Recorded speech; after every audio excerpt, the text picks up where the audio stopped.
ഈ രത്നത്തിൻ്റെ പേരാണ് ലാപ്പീസ് ലസുലി. നീല നിറത്തിൽ മഞ്ഞ കുത്തുകളോടുകൂടി, അതായത് സ്വർണ്ണ കുത്തുകളോടുകൂടി കാണുന്ന ഒരു രത്നമാണിത്. ലാസറേറ്റ് എന്ന് പറയുന്ന ഒരു ധാതുവിൻ്റെ ഭാഗമാണ്. അഫ്ഗാനിസ്ഥാനിലാണിത് ധാരാളമായിട്ട് ലഭിക്കുന്നത്. ഈ കാണുന്ന രത്നവും അഫ്ഗാനിസ്ഥാനിൽ നിന്നുള്ള സപ്ലൈ ഗ്രൂപ്പ് കൊണ്ട് തന്നതാണ്.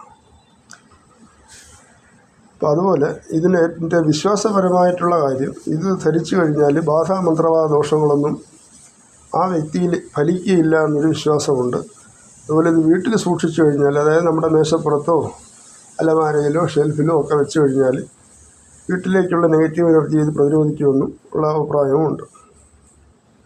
പിന്നെ നമ്മുടെ വിശ്വാസപ്രകാരമാണെങ്കിൽ മൂദേവിയുടെ ദോഷം തീർക്കാനായിട്ട്, അത് പുറത്തുനിന്ന് വരുന്ന നെഗറ്റീവ് അംശത്തെ നമ്മൾ പൊതുവെ മൂദേവി എന്ന് വിളിക്കുമല്ലോ. അപ്പോൾ ആ ദോഷം തീരാനൊക്കെ ഈ പറഞ്ഞ രത്നങ്ങൾ വെച്ച് കഴിഞ്ഞാൽ ഗുണപ്പെടും. അതായത് ലാപ്പീസ് ലാസുലി. ഇത് ലോക്കറ്റായിട്ടും മോതിരമായിട്ടും ധരിക്കാം.